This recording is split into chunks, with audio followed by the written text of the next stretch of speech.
On descend du singe, c'est prouvé.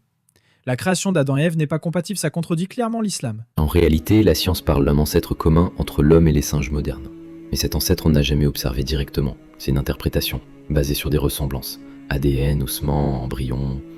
Solide, oui, mais ça reste une reconstruction du passé, pas une observation directe, comme en physique ou en chimie. Mais quand même, c'est une théorie scientifique solide. On observe les causes et les effets. Même la gravité n'est pas observable, pourtant elle est réelle. C'est vrai, mais il faut comparer ce qui est comparable. La gravité, on peut la tester, la mesurer, la prédire aujourd'hui. L'évolution humaine repose sur des indices indirects, et elle n'explique pas tout. Surtout pas l'apparition de la conscience, du langage ou de la morale. Et même Darwin, le père de cette théorie, reconnaissait cette limite.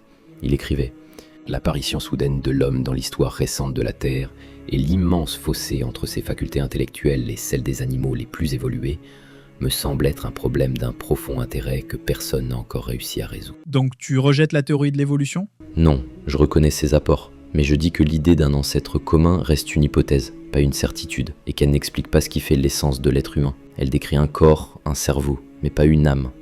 C'est là que la science atteint ses limites, et c'est précisément à ce niveau que le Coran intervient, avec une clarté frappante. Allah dit « Puis il l'a façonné harmonieusement, et lui a insufflé de son esprit. »